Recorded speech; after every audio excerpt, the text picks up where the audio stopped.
예수님이 탄생하신 날로 기념되는 성탄절 크리스마스는 어떤 이에게는 구원에 대한 감격적인 은혜로, 그리고 또 어떤 이에게는 천금 같은 공휴일로, 또 그래서 하나님을 공공연하게 대적하는 세상을 마음껏 즐기고 살아가는 날로, 또 어떤 데는 우리 주변에 보면 NCA부나 지하상가나 각종 상가나 상점이나 식당에게는 짭짤한 매출을 보장하는 연중 공목일로 저마다에게 큰 기쁨을 선사하는 날이 되었습니다. 그런데 요즘 점점 성탄절의 주인공이신 예수님이 빠지고 없어지고 있습니다. 하물며 어떤 나라에서는 메리 크리스마스라고 자유롭게 할 수도 없는 그런 상황이, 이상한 슬픈 코미디 같은 현실이 우리 앞에 펼쳐지고 있습니다. 오히려 말을 못 꺼내게 하고, 예수님이 우리의 죄를 위해서 이 땅 가운데 오셨고, 예수님은 이 성탄절의 주인공이시고, 예수님이 왜 이 땅 가운데 오셔서 우리를 구원해 주셨는데 우리는 과연 거기에 맞춰서 어떻게 생명 주신 주님께 반응하며 살아야 하는지, 이런 고민들은 거의 없어지고 정말 가장 타락하는 날 중에 하루가 되고 말았습니다. 이래서 아마 예수님께서는 당신이 이 땅 가운데 오신 그런 생신을 굳이 밝히지 않고 다시 부활하셔서 하늘나라로 올라가시지 않았을까 싶습니다. 하지만 우리에게 성탄절의 의미는 심판받아 지옥에 가야 할 죄인인 우리를 구원해 주시기 위해 이 땅에 오신 그 은혜를 깊이 다시 한번 묵상하고 감사하는 날이 되어야 할 것입니다. 한 번쯤은 알고 가야 할 것이 있습니다. 12월 25일, 즉 크리스마스 성탄절은 과연 성경적으로 근거가 있는 기념일인가라는 것입니다. 성경은 과연 예수님의 탄생일과 관련해서 어떻게 기록하고 있을까요? 현재 전 세계가 예수님의 탄생일로 지키는 12월 25일이 크리스마스로 불린 것은 4세기 무렵부터입니다. 12월 25일이 크리스마스로 지켜진 데 대해 학자들마다 여러가지 의견을 내어놓지만, 가장 유력한 견해는 이날이 고대 로마 제국에서 지키던 동짓날이라는 것입니다. 로마 제국의 이교도들, 즉 태양신을 섬기고 있었던 각종 우상들, 이교도들은 1년 중 해가 가장 짧은 동짓절을 대규모의 축제로 지켰는데요. 그 축제는 12월 24일부터 이듬해 1월 6일까지 이어졌습니다. 로마 주교는 기독교가 이 교도들을 정복했다는 의미로 이 교도의 큰 축제일인 동지를 그리스도의 탄생일로 채택했다고 말합니다. 여기서 태양이 가장 짧은 동지, 즉 흑암 가운데 있는 세상에 큰 빛으로 임하신 예수 그리스도의 탄생을 가장 극적으로 표현할 수 있는 날이 12월 25일이라는 영적인 해석도 덧붙여집니다. 하지만 성경적으로는 전혀 근거가 없다는 것입니다. 하물며 수많은 종교개혁자, 그리고 우리 청교도인, 이분들은 성탄절을 아예 지키지 않았습니다. 왜냐하면 오늘날 이 모양 이 꼴이 될 줄 알았기 때문입니다. 교회에서는 발표회를 하지만 결국 엄마 아빠들 오셔서 사진 찍고 동영상 찍고 내 자식 얼마나 잘하나 그걸 보는 거지, 정말 예수님이 이 땅 가운데 오셔서 생명을 내어주신 그것을 묵상하는 그런 시간들이 되지 않았기 때문입니다. 그렇다면 성경에는 과연 크리스마스를 유추해낼 수 있는 근거가 있지 않을까요? 다행히 직접적인 언급은 없지만 크리스마스를 유추해낼 수 있는 가장 설득력 있는 말씀이 누가복음에 있습니다. 누가복음 2장 8절을 보면 그 지역의 목자들이 밤에 밖에서 자기 양떼를 지키더니 말씀이 있습니다. 베들레헴에서 아기 예수가 탄생했을 때 이 소식을 가장 먼저 들은 사람은 밤에도 성실하게 양들을 돌보던 목자들이었습니다. 그 목자들이 밤에 밖에서 라고 기록되어 있습니다. 우리말 성경의 밖에서로 번역된 헬라어 원어의 뜻은 단순한 바깥을 의미하는 게 아니라 농경지의 들판을 의미합니다. 즉 아기 예수님이 탄생할 때 목자들은 황량한 광야가 아니라 농경지에서 가축을 돌보고 있었다는 뜻입니다. 그런데 그 당시 목자들은 이스라엘의 상업 발달로 인한 인구 증가로 집 지을 땅과 농사 지을 농경지가 점점 부족해지자 황량한 광야로 목자들은 밀려나야만 했던 것입니다. 그러나 여러분, 밀 추수가 우리가 지키는 맥주 감사절, 우리 7월 첫째 주에 지키죠. 그래서 이 밀 추수가 끝난 7.7절 이후부터 다음에 농경 사이클이 시작되어 쟁기질을 해야 하는 초막절 10월달이죠. 전후까지는 농경지가 목자들에게 오픈이 되어 있었습니다. 목자들은 7.7절 이후 가축들을 데리고 농경지에 들어갔고 그곳에서 밀 추수가 끝난 후 남아있는 밀 밑동을 양떼들에게 또 염소떼들에게 먹였던 것입니다. 이것을 가축들에게 먹이며 목자들은 밀밭 사이에 뽕나무, 지금으로 말하면 정확하게 해석하면 돌무화과 나무를 배양해 주어 밀밭 주인에게 상응하는 보답을 했던 것입니다. 이게 무슨 말이냐면, 여러분 점점 광야로 몰려가면 여러분 이스라엘 광야는 풀이 거의 없습니다. 그렇기 때문에 다 떨어지면 결국 언제쯤 6월이나 7월쯤에 다시 농경지도 들어온다는 거예요. 그래서 밀 밑동을 먹을 수 있게 이 땅 주인이 허락해주면 먹인 다음에 자기 먹자는 그 대신 뭘 하냐면 돌 무화과 나무 올라가서 이렇게 뾰족한 걸로 바늘 같은 걸로 푹 이렇게 찔러야 돼요.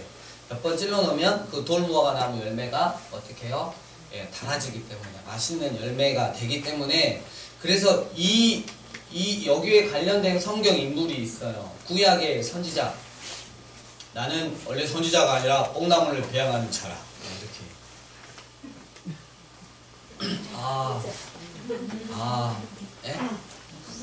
아모스죠. 예, 아모스 선지자가 있었고요. 그리고 지난주에 뽕나무 위에 예수님 보고 싶어서 올라갔던 삭개오가 있습니다. 이제 당시 목자들의 라이프 사이클을 감안해 보면 크리스마스 시즌의 윤곽이 어느 정도 드러납니다. 목자들이 가축을 데리고 농경지로 들어갈 수 있는 시간, 즉 7.7절 6월경 이후부터 초막절 10월경 사이의 기간이 되는 것입니다. 그렇다면 과연 예수님은 아무런 날짜에 그냥 태어나셨을까요? 이 사이에? 여러분, 레위기 23장 보면 절기들이 나옵니다. 하지만 그 명절들은 유대인들의 명절이 아니라 하나님께서 직접 제정하신 여호와의 절기입니다. 우리나라는 이렇게 광복이 되면 8월 15일 광복절 이렇게 하지만 여호와 하나님께서는 이미 일어나지도 않았는데 앞으로 2월절이 어린 양의 피로 너희가 구원을 받을 때가 있는데 그 날을 지키는 게, 그로부터 일주일 지키는 게 6월절이 될 것이야 하고 미리 말씀하셨어요. 여러분, 이 성경에 나오는 이 유대인의 절기는 정확하게 말하면 여호와의 절기가 되는 것입니다. 때문에 그 안에는 하나님의 인류 구속의 계획들이 암호화되어 있습니다. 6월절은 어린 양 되시는 예수님의 십자가의 계속, 그리고 오순절 7.7절은 성령 강림과 함께 시작되는 교회 탄생, 그리고 추수감사절 초막절은 예수님의 다시 오심, 그리고 7.7절 이후부터 초막절 사이에 들어가는 절기는 여러분 신년 나팔절과 그 다음에 대속죄일이 딱 있어요. 그러면 우리가 분명히 하나님께서 아무렇게나 그 예수님을 이 땅 가운데 이렇게 보내신 게 아니고 여호와의 절기에 맞춰 보냈다면 이 두 절기, 신년 나팔절과 대속죄일 가운데 가장 부합하는 절기는 바로 신년이 될 것입니다. 신년은 새로운 여자가 아닙니다. 신년은 영광의 나팔을 불며 새로운 해의 시작을 알리는 절기입니다. 우리나라는 1월 1일이 신년이 되겠지만 이스라엘은 10월이에요. 그러니까 나팔을 불며 새로운 시작을 알리는 신년. 이 신년이야말로 영원전에 계신 하나님이 이 땅에 아기의 몸으로 탄생함으로써 인류 구속의 역사를 위한 새로운 시대가 열렸음을 알리는 영광의 나팔을 불기에 가장 합당한 날이 아니겠습니까? 바로 그날 하늘의 천군 천사들이 영광의 빵파레를 울리며 하나님을 찬송했을 것입니다. 누가복음 2장 13, 14절 호련히 수많은 천군이 그 천사들과 함께 하나님을 찬송하여 이르되 지극히 높은 곳에서는 하나님께 영광이요 땅에서는 하나님이 기뻐하신 사람들 중에 평화로다 하니라. 아멘. 그럼 우리는 성탄절을 한번 이렇게 생각을 해봤어요. 언제쯤일까 이렇게 생각을 했어요. 그래서 한 10월 1일경에 되지 않나 이렇게 생각만 한 거예요. 어디 가셔가지고 우리 목사님이 10월 1일이라고 그랬다 그러면 저 이단으로 몰립니다. 추정만 해본 겁니다. 아마 이쯤이 아닐까 싶습니다. 이제 본격적으로 우리 그 성탄절 주님이 이 땅 가운데 오신 이유에 대해서 그리고 한번 알아봅시다. 우리를 구원해 주실 예수님에 대한 성경의 예언은 여러분 놀랍게도 창세기 3장 15절부터 시작합니다. 우리 창세기 3장으로 갑니다. 창세기 3장 15절.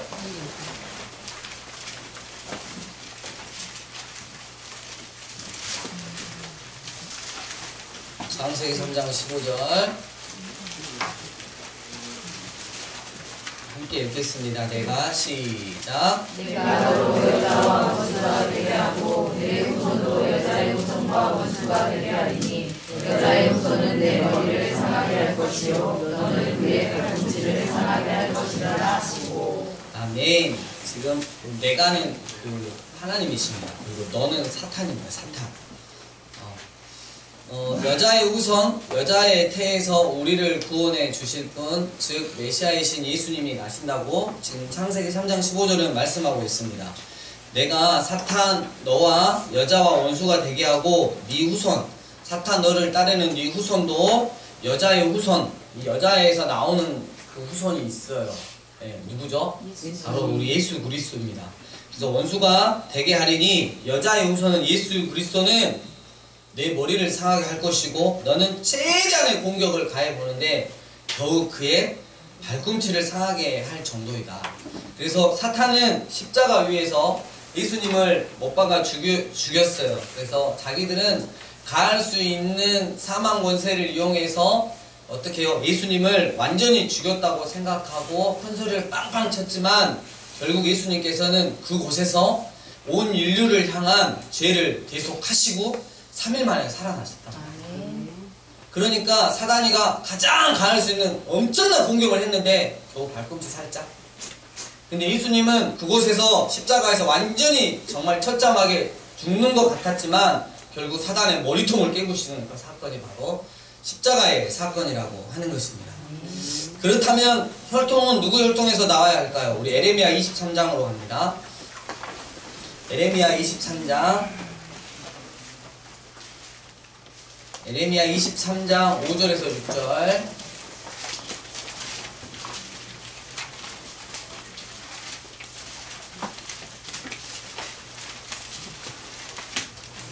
오랜만에 성경을 쭉쭉쭉 찾아보고 있습니다. 못 찾을 게 많습니다. 에레미야 23장 5절 6절 시작. 여호와의 말씀이라. 그와 때가 이르니 내가 다윗에게 한 의로운 가지를 일으킬 것이라. 그가 왕이 되어 지혜롭게 다스리며 세상에서 정의와 공의를 행할 것이라. 그의 날에 유다는 구원을 받겠고 이스라엘은 평안히 살 것이며 그의 이름은 여호와 우리의 공이라 일컬음을 받으리라. 아멘. 살아계신 여호와 하나님의 말씀인즉 때가 차면 다윗의 혈통 가운데 당신의 언약의 자녀들을 구원할 구원자를 일으키시겠다는 것입니다. 오늘 본문 말씀이 있는 마태복음 1장에는 아브라함과 다윗의 자손 예수 그리스도의 족보가 나옵니다. 이 족보에는 예수님께서 분명 다윗의 후손이었던 요셉을 통해 탄생하셨다라고 기록하고 있습니다.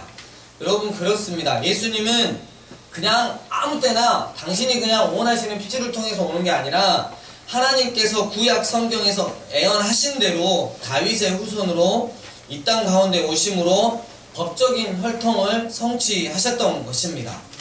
또한 이사야서 7장 14절 말씀처럼 동정녀, 남자를 전혀 알지 못하는 처녀 마리아에게서 성령으로 잉태되어 탄생하셨습니다. 어떻게 가능하냐고요? 누가복음 1장 37절 되죠? 하나님의 모든 말씀은 능하지 못함심이 없느니라. 아멘. 온 세상을 말씀 하나로 창조하신 온 세상을 말씀 하나로 창조하신 분인데 여러분 우리가 그 저번에 그 오션 스프링스 연합기도회 할 때 영상을 하나 보여줬어요. 그래서 나사에서 그 온 우주가 그 여러분 아시죠? 지구가 이렇게 돌면 엄청난 굉음이 일어나잖아요. 근데 우리 귀가 그 주파수를 못 잡기 때문에 안 들릴 뿐이에요. 하나님이 그렇게 창조해 주셨어요. 근데 온 우주에서 나는 그 소리를 가지고 그거를 우리 주파수 대역으로 이렇게 맞춰가지고 틀어줬어요. 근데 있잖아요, 여러분, 그냥 소리가 막 아무렇게나 나는 게 아니고 음악이 들어요. 그래서 거기에서 그 위대하신 주 그 찬양을 같이 우리가 함께 불렀거든요. 그걸 들으면서 얼마나 몸이 이렇게 온몸에 전율이 오는지. 온 우주가 틀림없이 창조주 하나님을 창조하고 있는 거예요. 근데 그 온 우주를 여러분 우연히 창조된 게 아니라 하나님 말씀 한마디로 창조하셨다는 것입니다. 그 하나님이 성령으로 여러분 동정녀 그 마리아의 그 태에 여러분 임신 못 시키겠습니까? 왜 성령으로 잉태되어야만 했나요? 라고 막 따지시는 분들. 여러분, 우리는 분명히 알아야 돼요. 우리는 우리 죄로 인해서 죽지 누구를 위해 죽을 수 있는 존재가 아니라는 것입니다. 초자연적인 출생법을 통해서만이 하나님께 거룩한 제물이 될 수 있다는 것이에요. 여러분, 아담 이후로 우리가 이렇게 물려받으면 잘 아시잖아요. 우리 자녀들 보면 알잖아요. 가르치지 않아도 욕 잘하고 가르치지 않아도 악한 생각 잘하는 거 알잖아요. 여러분, 우리는 죄를 담고 태어나는 거예요. 여러분, 거룩하다는 것은 완전한 어둠 가운데 완전한 빛이에요. 완전히 구별되는 거예요. 그렇기 때문에 예수님께서는 성령으로 잉태되어서 이 땅 가운데 오실 수밖에 없었다는 거예요. 왜냐하면 그래야 우리를 위한 제물이 될 수 있기 때문입니다. 또 예수님은 어디에서 탄생하셨습니까? 우리 미가서로 갑니다. 미가서 5장 2절로 갑니다.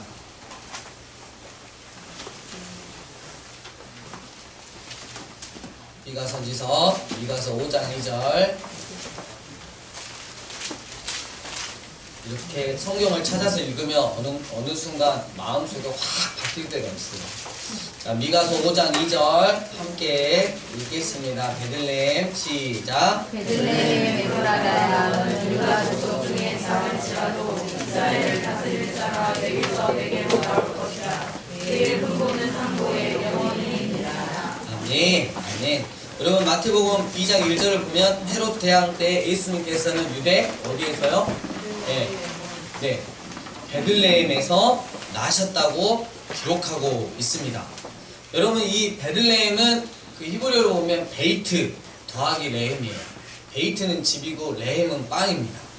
그러니까 여러분, 그 예수님께서 이 베들레헴에서 출생하신 이유 중에 하나가 여러분 구약에 광야 생활할 때, 이스라엘 광야 생활할 때 하늘에서 만나가 내렸어요. 그래서 광야 생활 40년 동안 부족함 없이 살 수 있었어요. 근데 예수님께서 요한복음을 보면 너희는 그걸로 먹고 사는 게 아니다. 영원한 생명의 빵을 먹어야 한다. 그게 바로 나다라고 말씀하고 있는 것이에요. 여러분, 생명의 빵이 되기 위해서, 영원한 생명의 빵이 되기 위해서 유대의 베들레헴에 나신 우리 예수님을 우리는 확인할 수 있습니다. 구약의 예언의 말씀들은 여러분 단 하나도 땅에 떨어지지 않고 성취되었습니다. 할렐루야. 여러분, 이 성경이 약 1000년 이상의 1600년에 걸쳐서 이 저자들에 의해서 이렇게 기록이 됐어요. 짜 맞추려고 해도 여러분 1600년 동안 여러분 전수하고 짜 맞추려고 해도 될 수가 없는 거예요. 차라리 지구 전체를 모자이크 만들어가지고 지구 전체를 그냥 모자이크를 하나하나씩 맞춰가는 게 훨씬 쉬운 작업이라고요. 거부할 수 없단 말이에요. 또 질문이 있습니다. 예수님은 이 땅에서 어떻게 우리를 구원해 주신단 말입니까? 우리 이사야서 53장으로 갑니다. 이사야서 53장 4절에서 6절까지 말씀입니다. 이사야서 53장 4절에서 6절까지 말씀 함께 보겠습니다. 이사야서 53장 4절에서 6절 말씀 시작. 그는 실로 우리의 질고를 지고 우리의 슬픔을 당하였거늘 우리는 생각하기를 그는 징벌을 받아 하나님께 맞으며 고난을 당한다 하였노라. 그가 찔림은 우리의 허물 때문이요 그가 상함은 우리의 죄악 때문이라.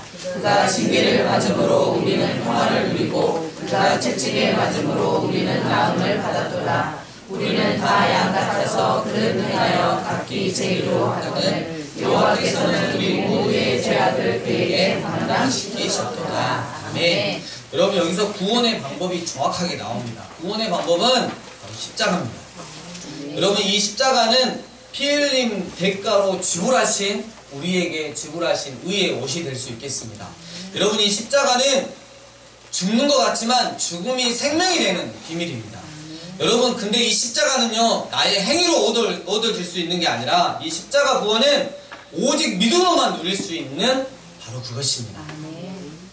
그렇다면 이 십자가를 통해서 주님께서 우리를 구원해 주신 목적은 무엇일까?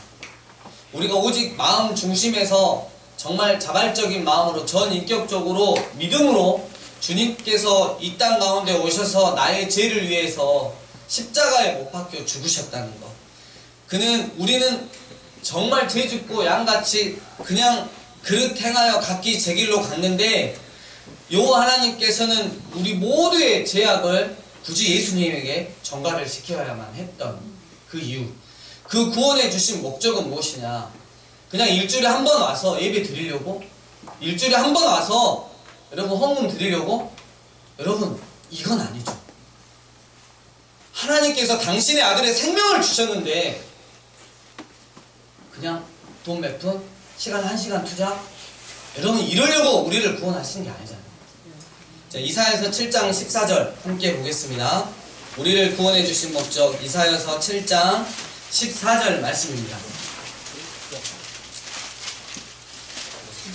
이사야 7장 14절 말씀 함께 읽겠습니다. 시작. 그러므로 주께서 친히 징조를 너희에게 주실 것이라. 보라, 처녀가 잉태하여 아들을 낳을 것이요 그의 이름을 임마누엘이라 하리라. 아멘. 아멘. 이 임마누엘, 하나님이 우리와 함께 계시다라는 뜻입니다. 우리를 구원한 예수님의 십자가는 죄로 말미암아 거룩하신 하나님의 진노를 사게 된, 그래서 심판받아 영원한 형벌에 처해져야 하는 우리를 구원하여 다시금 하나님과 자발적인 사랑의 교제를 나누기 위함입니다. 에덴 동산에서 아담과 하와가 하나님과 자발적인 사랑의 교제를, 선악과를 따먹기 전까지 자발적인 사랑의 교제를 하기, 그 자발적인 사랑의 교제를 다시 회복시키기 위함입니다. 그냥 천국 가는 티켓을 하나 확보했다? 죄 처리를 쓰레기장 이렇게 쓰레기 버리듯이 죄 처리를 했다? 이게 아니라는 거예요. 여러분 하나님은 아들 예수님을 잡아서 우리에게 주신 이유는 뭐냐면, 야, 너 나랑 다시 시작하자. 내가 너를 얼마나 사랑하는데 난 널 포기할 수 없다. 다시 돌아오면 안 되겠니?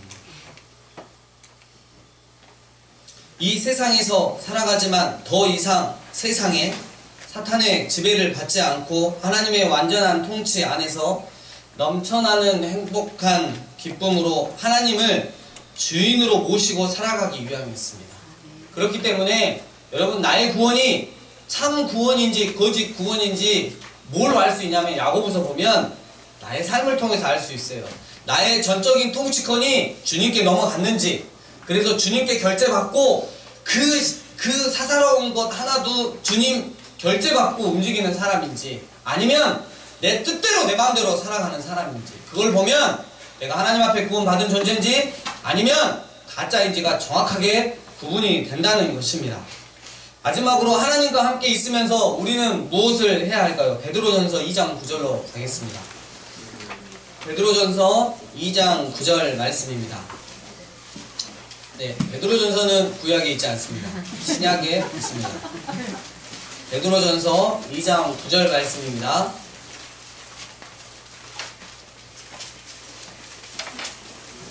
자, 베드로전서 2장 9절 시작. 그러나 너희는 택하신 족속이요 망가진 세상으로 거룩한 나라요 그의 소유하는 백성이니 이는 너희를 어두운 데서 불러내어 그의 기이한 빛에 들어가게 하시니에 아름다운 덕을 선포하게 하려 하시니라.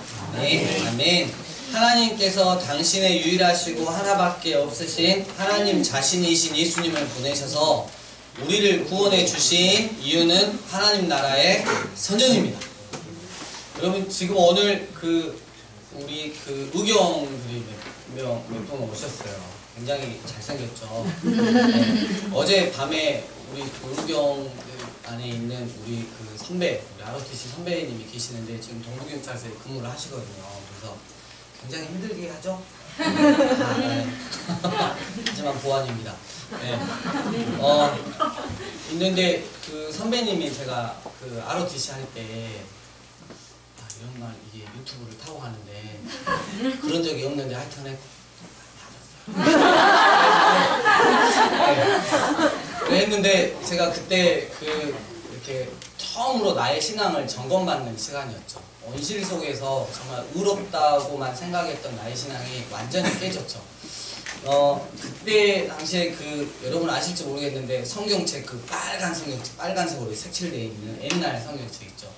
그거를 그 ROTC 가방에 꼭 넣어갖고 다니면서 아침에 성경 읽고 있으면 짱 문 열고 나타나셔가지고 딱 이렇게 한바탕 하고 나서 이렇게 하는데 어느 날 저한테 물어보시더라고요. 야, 너 나 믿지? 예, 믿습니다. 이럴 수는 없잖아요. 아니요, 저 괜찮습니다. 막 무슨 이야기 하다가 제가 그래도 선배님 위해서 항상 기도하고 있습니다. 이런 말을 했어요. 그리고 각자 이제 군대로 이렇게 헤어졌고 군대 갔다 온 후에도 이렇게 가끔 한 번씩 이렇게 만났는데 어느 날 갑자기 밤에 전화가 왔어요. 전화 와가지고 저한테 물어보시더라고요. 훈아야, 네가 믿는 하나님 진짜 계시냐? 이렇게 물어보는 거예요. 그래서 제가 예, 선배님 제가 믿기로는 분명히 계십니다. 그러니까 나 오늘부터 하나님 믿으려는다 하고 딱 끊으시더라고요. 오늘 그러니까 진짜 하나님을 믿고 너무 잘 살고 계시더라고요. 그래서 요즘 날 그 우리 동기들 몇 명이나 이렇게 모였어요. 선배님이 신앙 간증을 하시는 거예요. 그래가지고 와 정말 이 기도한 게 하나님께서 그리고 제가 만약에 그때 선배님 믿습니다.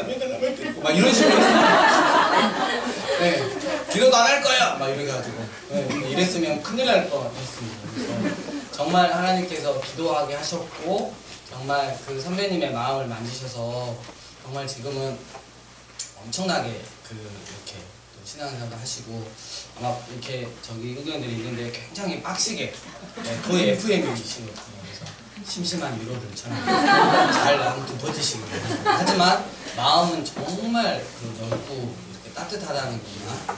네, 오늘 제가 한 얘기는 다 알아서 걸러서 빼고 하시기 바랍니다.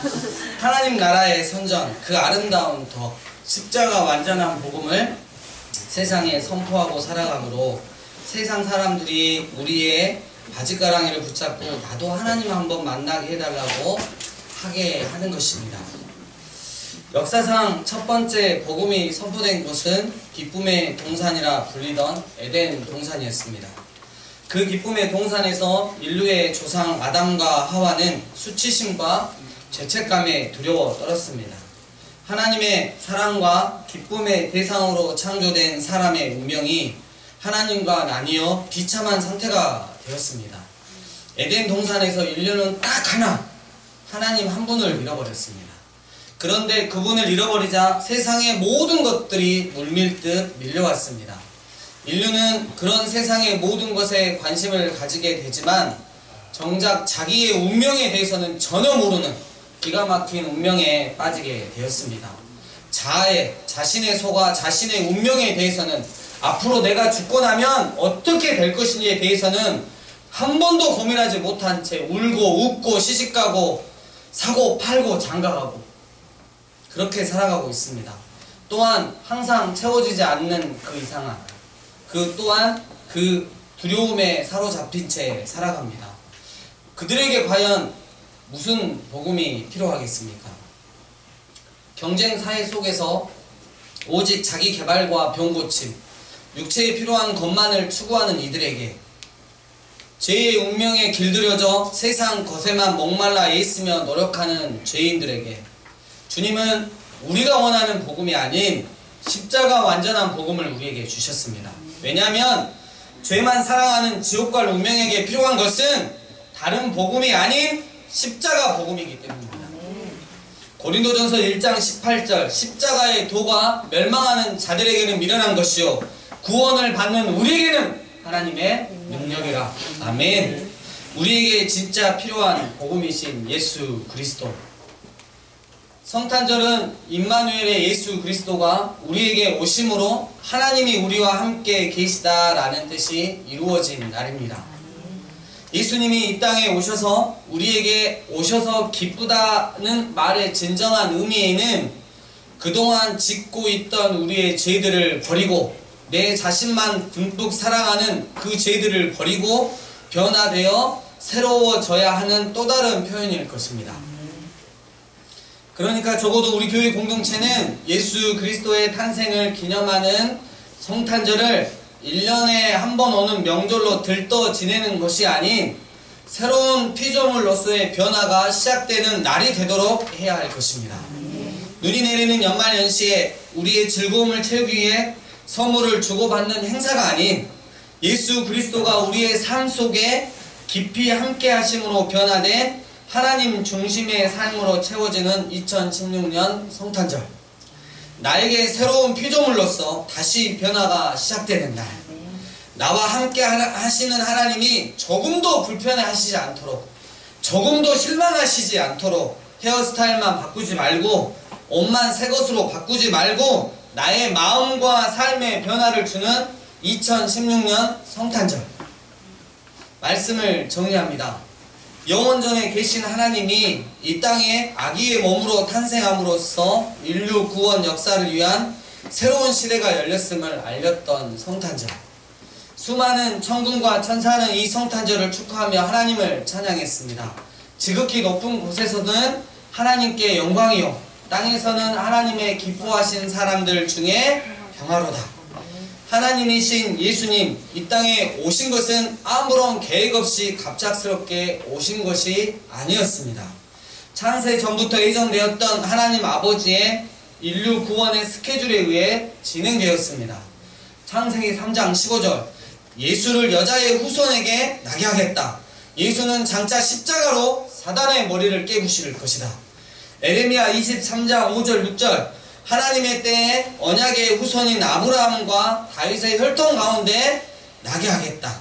미가서 5장 2절, 빵 굽는 마을 베들레헴 에브라다에서 영원한 생명의 빵으로 나게 하겠다. 이사야 53장 4절에서 6절, 인류 모든 죄를 십자가의 방법으로 예수에게 담당시키겠다.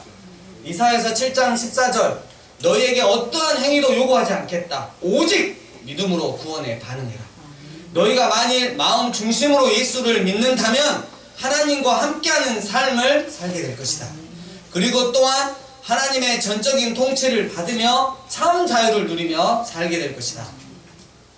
베드로전서 2장 9절, 이제 너희가 이 땅 가운데 살아가는 이유는 하나님의 소유된 백성으로 십자가 복음을 살아내고 그 아름다운 덕을 세상 가운데 선포하며 그들도 십자가 완전한 복음이신 예수를 믿게 하는 것이다.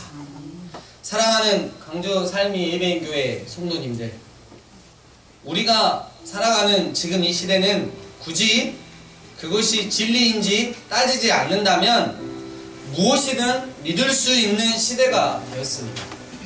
철학적으로는 우리가 무엇인가를 진리라고 주장하지 않는 한 무엇이든지 믿을 수 있는 사회가 되었습니다. 도덕적으로는 우리가 무엇이 더 나은 길이라고 주장하지 않는 한 무엇이든 행할 수 있습니다. 종교적으로는 우리가 예수님을 끌어들이지 않는 한 무엇이든지 믿고 신봉할 수가 있습니다. 이처럼 영적인 모든 것을 질문 없이 수용하는 이 시대 분위기 속에서 저는 여러분께 묻고 싶습니다. 나의 탐욕으로 만든 그 신들을 믿어야 하겠습니까? 아니면 나를 만드신, 나를 구원하신 하나님을 믿어야 하겠습니까? 이 탐욕스러운 세상과 그것을 마음껏 즐기라고 내 마음을 조종하고 있는 공중의 권세 잡은 자인 사단을 따라야 하겠습니까? 아니면 나의 몸과 영혼을 십자가 완전한 복음으로 능히 구원하실 수 있는 예수님을 따라야 하겠습니까? 나의 마음과 삶을 변화시키지 않아 마지막 심판 때에 영원한 지옥 형벌을 받고 지옥으로 가야 하겠습니까? 아니면 예수님을 주님으로 섬겨 나의 마음과 삶을 변화시켜 마지막 심판 때 영원한 천국에서 주님과 함께 살아야 하겠습니까? 내가 만든 신을 믿을 것인가? 아니면 나를 만드신 신을 믿을 것인가?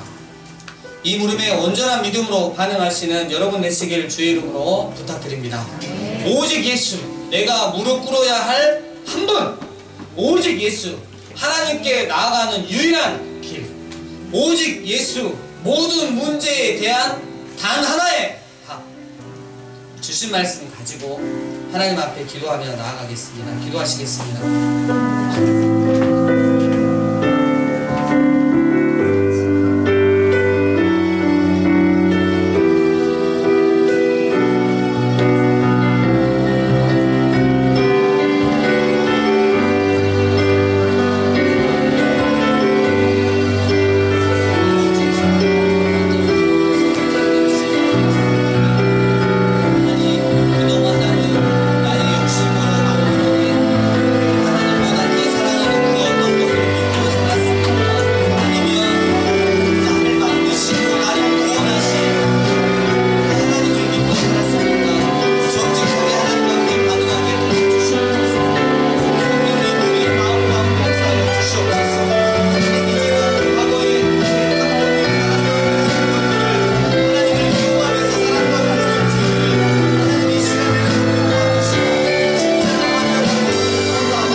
독생자를 우리에게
시간 순서를 좀 받도록 하겠습니다. 너네스쿨 우리 학년 종강 예배를 이 시간 같이 진행하도록 하겠습니다. 조금 시간이 지체되더라도 양해를 부탁드립니다. 우리 너네스쿨 3기 중에 김세종이라는 학생이 있습니다. 1년 동안 어떻게 지냈는지 한번 우리가 보도록 하겠습니다. 나와주세요.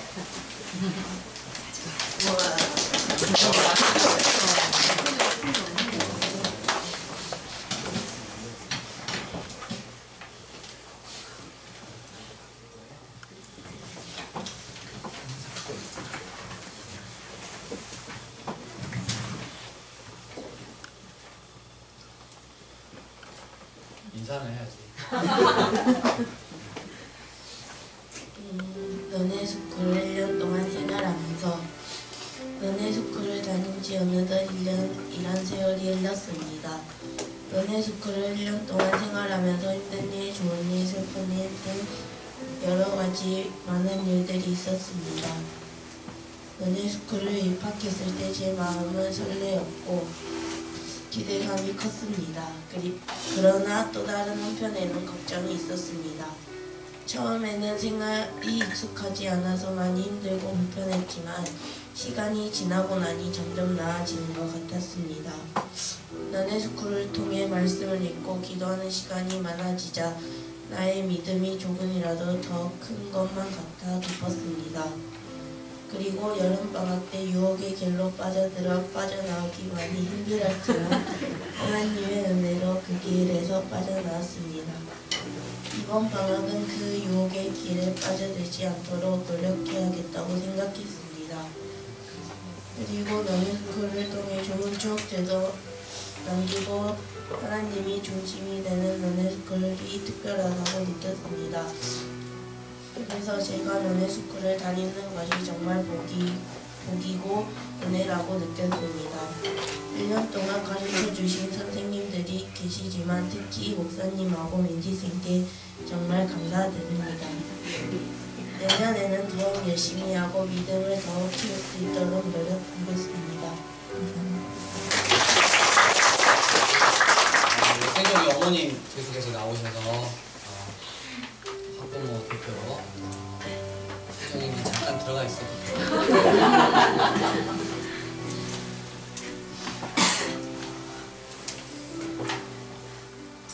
저는 A 코스, B 코스가 있어요. A 코스를 해드릴까요? A 코스는 2장이고요. B 코스는 3장입니다. A 코스로 해주시죠. A 코스는 글씨가 10포인트고요. B 코스는 글씨가 12포인트입니다. 제가 하고요. 잠깐만요. 준비하다가. 저는 너네스쿨을 통해서 제일 감사할 사람이 있어요. 그 감사할 사람이 우리 하우미하고 은섭이한테 제일 감사를 드려요. 왜냐면 은섭이와 하우미가 없었다면 너네스쿨이 존재하지 않았을까, 존재하지 못했을 거라는 생각이 들고, 우리 하우미를 생각하면 No turning back, 결코 돌아서지 않으리라는 그 말이 너무 뇌리에 박혔고요. 은섭이는 Nothing impossible, 불가능이란 없다라는 그 자기들의 그 말들이 정말 나에게 너무 크게 기억이 돼서 우리 너네스쿨을 통해서는 우리 하우미하고 은솜이한테 너무 감사를 드립니다. 자, 이제 본격적으로 세종이 엄마로서의 너네스쿨을 시작하겠습니다. 저 긴장들 하세요. 119가 몇 번 나와요. 너네스쿨 김세종 아시죠? 주원이의 친구 떼종이에요.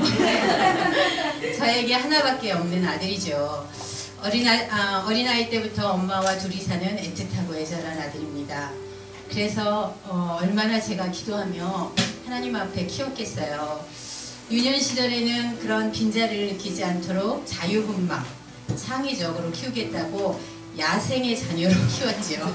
마음껏 놀고 에너지를 소비시켜 다른 생각을 할 수 없도록 모든 세계를 열어주었지요. 한때는 학교에 짱을 먹었기도 했습니다. 그러던 중 우리 이제 진 강도사님이었죠. 함께 교회를 같이 섬기게 되었고요. 우여곡절 끝에 교회를 옮기게 되어 오늘 광주 삶의 예배인 교회 성도로서 살게 되었습니다.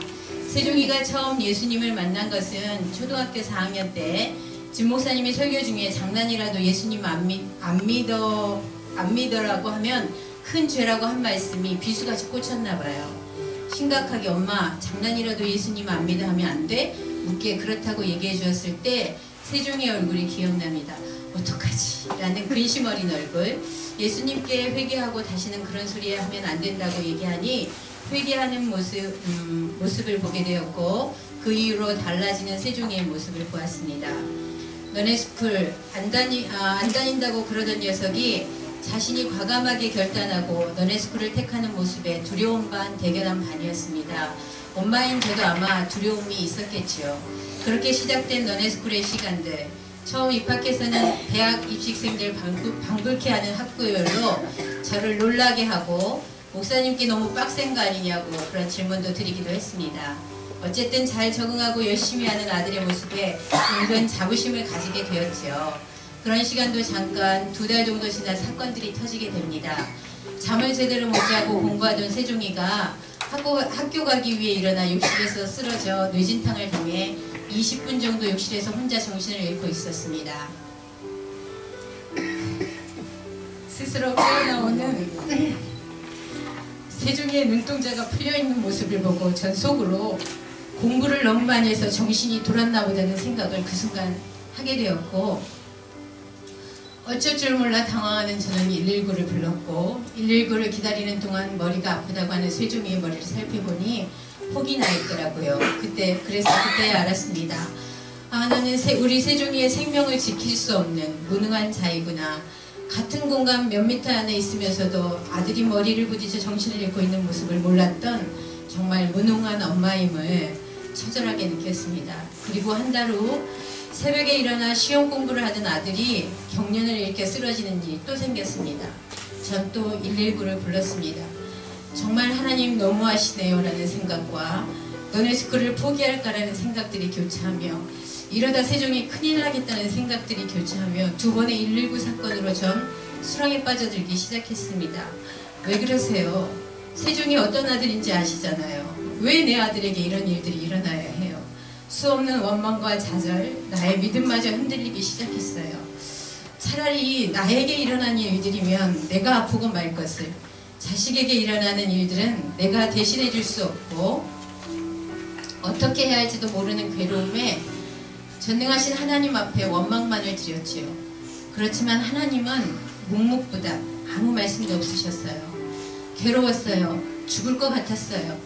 왜라는 말만, 왜 나만이라는 말만 할 수밖에 없었어요. 그런데 하나님이 서서히 말씀하시더군요. 첫 번째 119 사건을 통해 세종의 생명을 주관하시는 하나님을 알게 되었고, 두 번째 119 사건으로는 내 사랑하는 자식에게 왜 그런 일이라는 질문에 너가 나보다 세종이를 더 사랑하느냐? 라는 말씀에 세종이의 주관자는 하나님임을 알았습니다. 안타깝다고 불쌍하다고 세종을 하나님 앞에 드리지 못하고 내 힘과 내 능력으로 키우려는 모든 것을 내려놓게 하시더라고요. 하나님의 자녀인 세종이를 나보다 더 사랑하시는 하나님 앞에 내가 주인인 양 착각했던 모습에 회개했습니다. 그리고 이제 세종이의 삶의 주인이 되시겠다고 하시는 주님을 만났습니다. 세종이에게 세종아, 하나님이 너와 직접 만나시기를 원하신대 라고 얘기했습니다. 하나님이 이제 간섭하시며 그의 주관자가 되어 세종이의 삶을 책임지신다는 축복을 받았습니다. 내가 주인인 줄 알았습니다. 그런 월권과 착각 속에 나는 세종이를 사랑한다고 말하며 하나님이 일하지 못하도록 막고 있었습니다. 그 말씀을 듣고 일어설 수 있었습니다. 왜 나한테만이라는 원망이 사라지고 이제 하나님 책임지세요라는 창조주 하나님께 모든 주권을 맡겼습니다. 이것이 1년 동안 제가 너네 스쿨을 통해 내려놓아야 할 가장 큰 훈련이었습니다. 내 것이 아닌 주님의 것이었다는 것. 나는 아무것도 할 수 없고 하나님만이 하실 수 있도록 기도밖에 할 것이 없다는 것을 말입니다. 감사합니다. 이제 진정 믿음의 엄마로 살 수 있도록 도와주신 하나님께 감사드립니다. 너네 스쿨, 하음이, 은소미, 우석이, 나연이, 하연이, 혜연이, 세종이 모두에게 감사합니다. 믿음으로 결단하여 성실히 살아가려고 애쓰는 그들의 모습 정말 감사합니다. 부모된 어른들이 하나님의 바른 질서 아래 우리에게 허락하신 이 귀한 자녀들을 하나님의 자녀로 살아갈 수 있도록 본이 되는 부모들이 되기를 원합니다. 수없는 잔소리, 책망의 소리들이 이제 기도의 소리로 바꾸려고 합니다. 주님이 하실 수 있도록, 주님이 이루실 수 있도록 너의 가는 길에 기도의 길을 닦아나가는 부모가 되어보렵니다. 또 애쓰고 수고하시는 목사님 감사합니다. 무엇라 드릴 말씀이 없이 부끄럽습니다. 우리 아이들 사랑해 주셔서 감사하고 믿음의 길로 인도해 주셔서 감사하고 부족한 부모들 부모의 역할 잘 감당할 수 있도록 애써주셔서 감사합니다. 민지쌤 고생 많았지요. 고맙고 감사해요. 또한 미안한 마음 가득입니다. 목사님의 동역자 간구하였더니 민지쌤님이 나타나시더라고요. 주님의 응답이니 힘들고 어렵더라도 우리 아이들 부탁 좀 드릴게요. 모두 감사해요. 너네 가족들 열심히 기도하겠습니다. 감사합니다. 재미있었습니다. 우리 1년 동안 무엇을 하고 지냈는지 간단하게 영상 보도록 하겠습니다.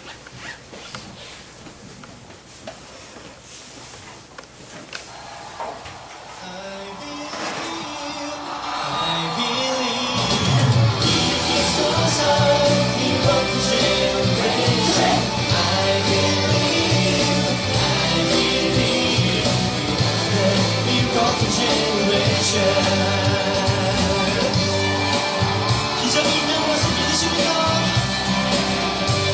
정말 믿습니까? 그대 부르는 우리의 기도 사자도 부족한 다니엘의 믿음 순종의 회불로 승리한 이드온 마른 뼈를 다시 살릴 기적의 세대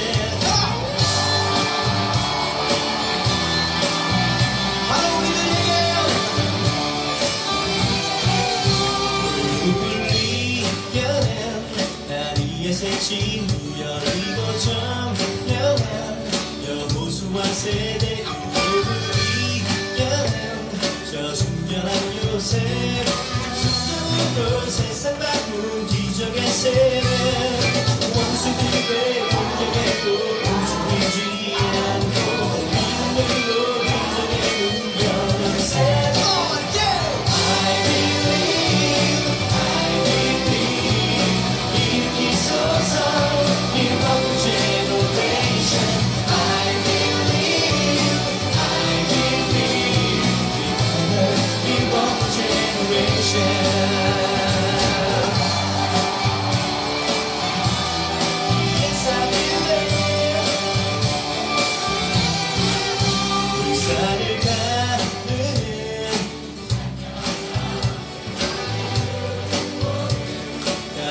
우리 세대 하나님 나라와 주신 사명 위에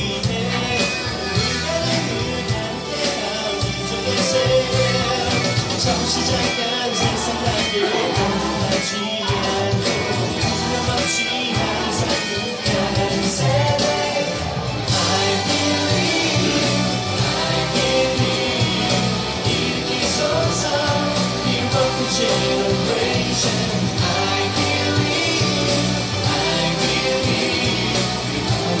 Miracle Generation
So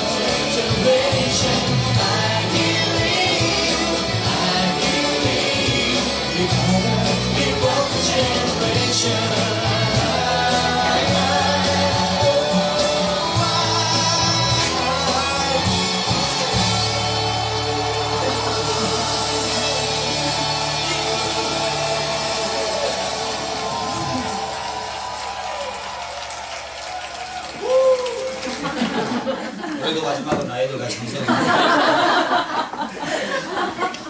이게 10분짜리로 이게 돼 있습니다. 유튜브에 오늘 올릴 테니까 이거는 좀 줄여서 한 거거든요. 너네 숲을 검색하셔서 보시고 홍보 영상으로 좀 활용을 해주셨으면 좋겠습니다. 우리 너네 숲을 7명 좀 앞쪽으로 급히 나옵니다.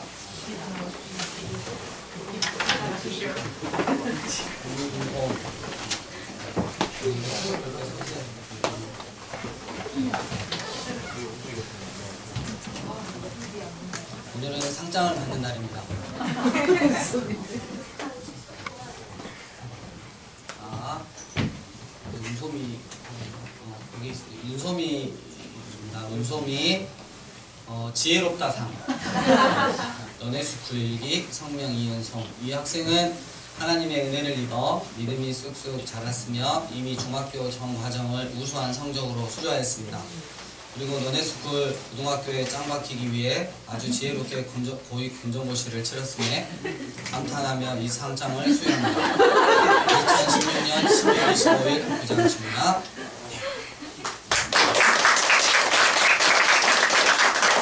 자세한 이야기는 은소미한테 물어보세요. 또 하나 임명장 너네 숲을 일기 성명 이은솜. 이 학생은 하나님을 사랑하고 믿음의 선배로서 솔선수범하고 있기에 2017년 얌스 너네 숲을 회장으로 임명합니다. 앞으로 한 학년 동안 맡은 역할을 성실히 수행할 것으로 믿어 이 임명장을 줍니다. 처음으로는 없습니다. 진앙은 선배란 이런 것이다 상. 너네 숲을 일기. 이 학생은 믿음이면 믿음, 인성이면 인성, 효도면 효도, 공부면 공부 등 모든 면에서 얌스 너네 숲을 학생은 하나님 앞에서 이렇게 자라가야 한다는 것을 후배들에게 본인의 삶으로 보여주었기에 이 상장을 수여합니다. 2016년 12월 25일 학교장 중라. 하나 더 있습니다. 지난 최우수상. 이 학생은 2016년 2학기에 학습한 내용으로 겨룬 한자 경시대회에서 성실하게 공부하여 우수기를 이기고 최고의 성적을 내고 학생들에게 모범이 되었으므로 하나님의 마음으로 축복하며 이 상장을 수여합니다. 박수 부탁드립니다. 상품이 있습니다. 그 다음 우리 김나연 반드시 쓰임받거라 상. 너네 숲을 이기. 이 학생은 끝까지 사랑하시는 하나님의 인도하심으로 자존감을 회복하며 변화되어 가고 있음에 격려와 칭찬을 합니다. 하나님께서 원하시는 수준까지 변화되어서 하나님께 반드시 쓰임받는 자가 되라는 마음에 이 상장을 수여합니다. 박수 부탁드립니다. 홍보석 거기가 끝이 아니다 상. 이 학생은 수많은 개그 애드립을 쳐 학생들을 즐겁게 해주며 공부할 때는 집중함으로 시험을 패스합니다. 하지만 거기가 끝이 아니기에 내년에는 하나님도 더욱 사랑하고 공부도 성실히 하여 정상에 반드시 오를 것을 바라는 마음에 이 상장을 수여합니다. 박수 부탁드립니다. 이혜은 저 끝에 있네요. 너네 숲을 3기 나도 사랑하신다 상. 이 학생은 한 해 동안 정말 열심히 노력하여 많은 선한 결과들을 얻었습니다. 이에 하나님이 정말 나도 사랑하신다라는 믿음의 고백을 하며 엄마와 언니의 엄청난 탄압에도 굴하지 않고 씩씩하게 살아가고 있기에 이 상장을 수여합니다. 그 다음에 우리 김세종 3기 그럼에도 불구하고 상. 위 학생은 한 해 동안 엄청난 양의 학습량을 소화하면서 내가 이러려고 여기 입학했나 라는 생각도 들었겠지만 그럼에도 불구하고 공부하고 또 공부하고를 반복하면서 우수한 학생이 되었으므로 이 상장을 수여합니다. 지나요 끝에서 두 번째 너네스쿨 3기 비가 오나 눈이 오나 상. 위 학생은 너네스쿨에서 치르는 시험에 강박 증세를 보이며 어디를 가든지 상관없이 책을 챙겨 다니고 집에서는 잠을 자지 않고 비가 오나 눈이 오나 공부만 하여 우수한 성적을 냈기에 이 상장을 수여합니다. 우리 너네스쿨에게 가장 필요한 게 뭘까 생각을 해봤는데 우리 너네스쿨은 벌금제도가 운영이 돼요. 그래서 막 일주일에 많으면 10,000원도 맞고 그러더라고요. 그래서 벌금 쿠폰을 면제할 수 있는 20,000원 상당의 쿠폰을 주도록 하겠습니다.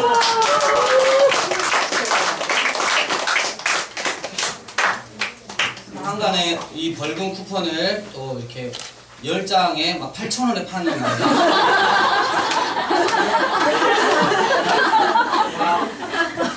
차렷 경례.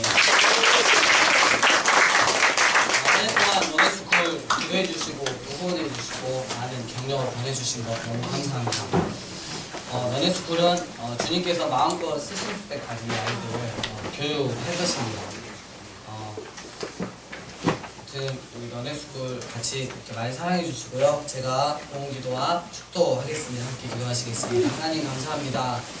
우리에게 2016년 성탄절을 허락하여 주시고 하나님께서 당신의 아들이신 예수님을 이 땅에 보내셔서 생명을 주신 이유에 대해서 다시 한번 생각해 볼 수 있게 하여 주신 것 감사합니다.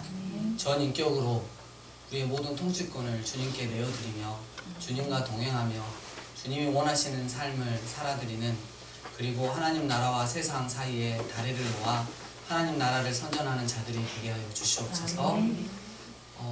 하나님 이 모양 저 모양으로 하나님 앞에 힘을 올려드립니다. 또한 오늘 특별히 우리 광주 삶의 예배인교회에서 성탄 구제 헌금을 하여 이 인근에 있는 정말 힘든 그런 가정에게 도움의 성교를 펼치고자 합니다.